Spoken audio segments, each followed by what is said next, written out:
Shalom, shalom. Welcome to Supporting Yah's Cornerstone. My name is Heshra'ah, and that name means moved by Yah. In today's video, the topic is going to be, does Yah value women? Does Yah value women? If I look down, I'm just looking at my notes. But most of us answer that question in our minds in several ways. We answer it sometimes by relating back to our experiences with men or other women's experience with men or our knowledge of other people's culture and ideas. Some of us answer that question based off the issues addressed in the feminist movement. But when we judge y'all off those types of things, we're being unjust. We're being unjust to him, to Yahweh. How many of us as parents have been judged by the conduct or actions of our children, when a lot of us know certain things sometimes that our children end up saying and doing? We know that we haven't taught them that at home. Some of us even know that we haven't even acted that way at home. So sometimes our children do and say things and make decisions that sometimes we don't even know where it comes from, and we definitely don't want to be judged by that, but sometimes we are.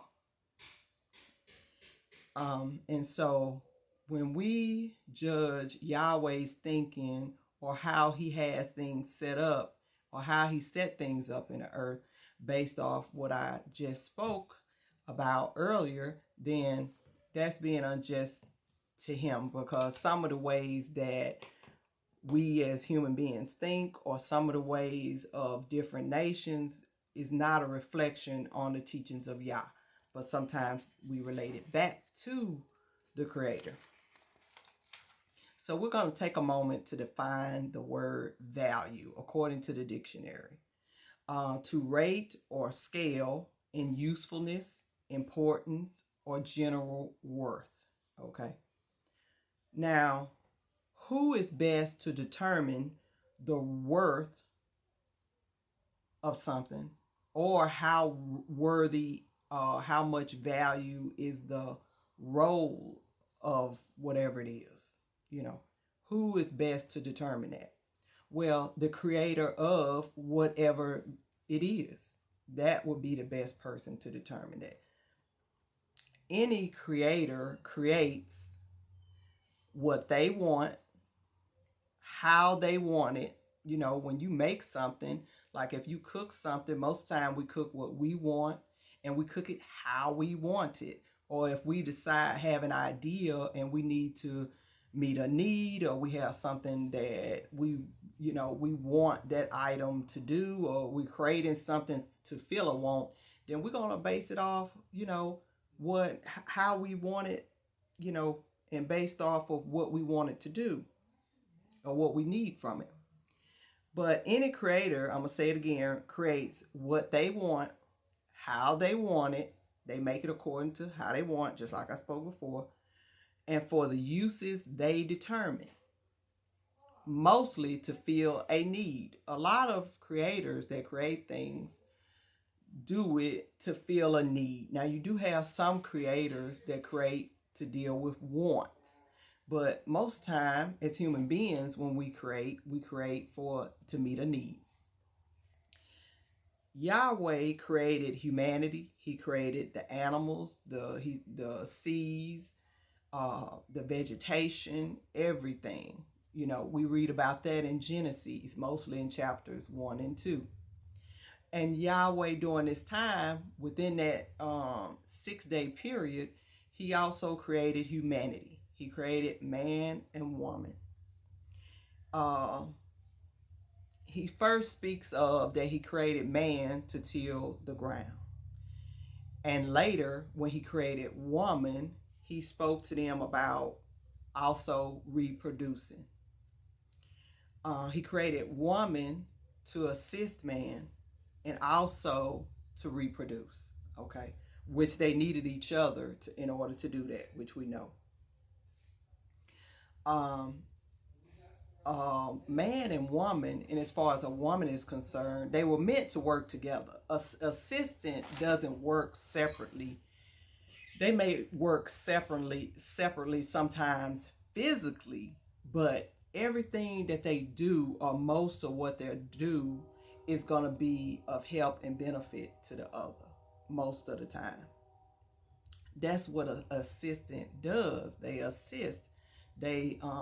And they could be involved in every aspect of the day or work or activities of the other person.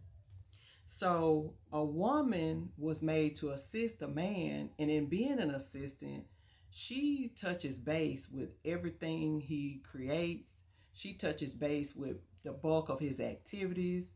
She's definitely involved with um, his children, and the creator, when he said when he created woman to assist the man, he did not limit that like that. You know, of course, it's certain things we might not be involved in, but for the most part, it wasn't limited. So if he has a business, we would be involved in the business. He's involved in gardening and taking care of the earth, and we would be assisting in that along with him. So a woman normally is going to touch base, and I'm sure y'all knew that, with just about everything a man does or creates. She's going to end up touching base with the bulk of it most of the time, in helping him in his work for the most part. Next, I'm going to go to a few scriptures in Genesis. First, we'll go to Genesis chapter 1, verse 26 through 28. And if I look down, I'm just reading. I'm looking at my notes and reading. Genesis 1, verse is 26 through 28 says, "And Yah said, Let us make man in our image, after our likeness, and let them have dominion over the fish of the sea, and over the fowl of the air, and over the cattle, and over all the earth, and over every creeping thing that creepeth upon the earth."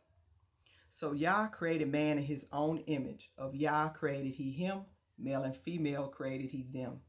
And Yah blessed them, and Yah said unto them, Be fruitful, and multiply, and replenish the earth, and subdue it, and have dominion over the fish of the sea, and over the fowl of the air, and over everything that moveth upon the earth. And so that is Genesis chapter 1, verse 26 through 28. Next, I'm going to read Genesis chapter 2, verse 7. "And Yah formed man of the dust of the ground, and breathed into his nostrils the breath of life, and man became a living soul." And that was Genesis chapter 2, verse 7. Genesis chapter 2, verse 18 says, "And Yah said, It is not good that man should be alone. I will make him an helpmeet for him." And that was Genesis 2 and 18. Genesis 2:21 through 25 says, "And Yah caused a deep sleep to fall upon Adam, and he slept. And he took one of his ribs, and closed up the flesh instead thereof.